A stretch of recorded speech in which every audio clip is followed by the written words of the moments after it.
ദൈവത്തിൻ്റെ അതിപരിശുദ്ധമായ നാമം വാഴ്ത്തപ്പെടുമാറാകട്ടെ. ഒരു ചെറിയ ചിന്ത ദൈവവചനത്തിൻ്റെ അടിസ്ഥാനത്തിൽ പങ്കുവെക്കുവാനായിട്ട് താല്പര്യപ്പെടുകയാണ്.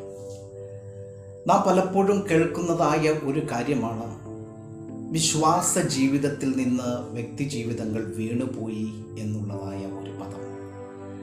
അല്ലെങ്കിൽ അനേക നാളുകളിൽ വിശ്വാസ ജീവിതത്തിൽ നിന്നതായ ചില വ്യക്തി ജീവിതങ്ങൾ പറയുന്നത്, തങ്ങളുടെ വിശ്വാസ ജീവിതത്തിൽ വേണ്ടും വണ്ണം ഫലം കായ്ക്കുന്നില്ല, അല്ലെങ്കിൽ ഫലമില്ലാത്തതായ ഒരു ക്രിസ്തീയ ജീവിതമാണ് പലരും നയിക്കുന്നതെന്ന് പലരും പറഞ്ഞു കേൾക്കാറുണ്ട്. എന്നാൽ ദൈവത്തിൻ്റെ വചനം പറയുന്നത് ഇപ്രകാരമാണ്: നിൽക്കുന്നു എന്ന് തോന്നുന്നവൻ വീഴാതെ ഇരിപ്പാൻ സൂക്ഷിക്കട്ടെ എന്ന് പറയുന്നു. അതുപോലെ തന്നെ രണ്ട് പത്രോസിൻ്റെ ലേഖനം 1-ാം അധ്യായം നാം പഠിക്കുമ്പോൾ അതിൻ്റെ 5 മുതൽ താഴോട്ടുള്ളതായ തിരുവചന ഭാഗങ്ങളിൽ, പ്രത്യേകിച്ച് 8-ാമത്തെ വചനത്തിൽ പത്രോസ് പറയുന്നത് ഒരു കാര്യമുണ്ട്. 8-ാമത്തെ വാക്യത്തിൽ ഇപ്രകാരമാണ് പറയുന്നത്: ഇവ നിങ്ങൾക്ക് സമൃദ്ധിയായി ഉണ്ടായിരിക്കുന്ന പക്ഷം കർത്താവായ യേശു ക്രിസ്തുവിനെ കുറിച്ചുള്ള നിങ്ങളുടെ പരിജ്ഞാനത്തിൽ നിങ്ങൾ പ്രയോജനമുള്ളവരും ഫലം പുറപ്പെടുവിക്കുന്നവരുമായിരിക്കുമെന്ന്.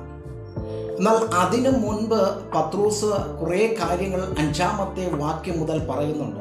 5-ാമത്തെ വാക്യത്തിൽ ഇപ്രകാരമാണ് പത്രോസ് പറഞ്ഞു തുടങ്ങുന്നത്: നിങ്ങളുടെ വിശ്വാസത്തോട് വീര്യം, വീര്യത്തോട് പരിജ്ഞാനം, പരിജ്ഞാനത്തോട് ഇന്ദ്രിയജയം, ഇന്ദ്രിയജയത്തോട് ഭക്തി, ഭക്തിയോട് സ്ഥിരത, സ്ഥിരതയോട് സഹോദരപ്രീതി, സഹോദരപ്രീതിയോട് സ്നേഹം, ഇവ വർദ്ധിച്ചു വരേണ്ടതായിട്ട് ദൈവത്തിൻ്റെ തിരുവചനം നമ്മെ പഠിപ്പിക്കുന്നു.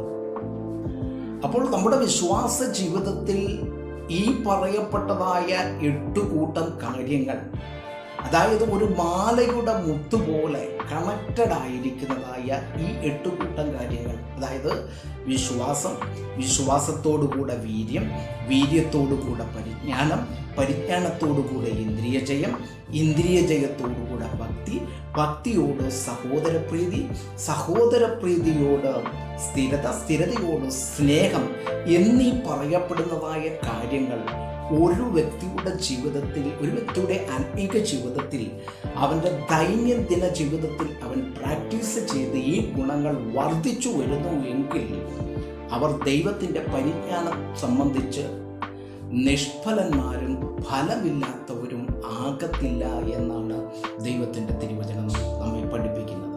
അതിൻ്റെ 8-ാമത്തെ വാക്യം അതിൻ്റെ താഴെ തന്നെ പറയുന്ന ഒരു കാര്യമുണ്ട്: ഈ ഫലങ്ങൾ ഒരു വ്യക്തിയുടെ ജീവിതത്തിൽ വർദ്ധിച്ചു വരുന്നില്ല എങ്കിൽ ഇവയില്ലാത്തവനോ തൻ്റെ പഴയ പാപങ്ങളിൽ നിന്നുള്ളതായ ശുദ്ധീകരണം പ്രാപിച്ചിരിക്കുന്നത് മറന്നവനും ഹ്രസ്വ ദൃഷ്ടിയുള്ളവനായിരിക്കും എന്ന് അവിടെ രേഖപ്പെടുത്തിയിരിക്കുന്നു. അതായത് ഷോർട്ട് സൈറ്റഡ് മാൻ ആയിരിക്കും, ആത്മീക ജീവിതത്തിൽ ഷോർട്ട് സൈറ്റ് ആയിരിക്കുന്ന വ്യക്തിയായിരിക്കും.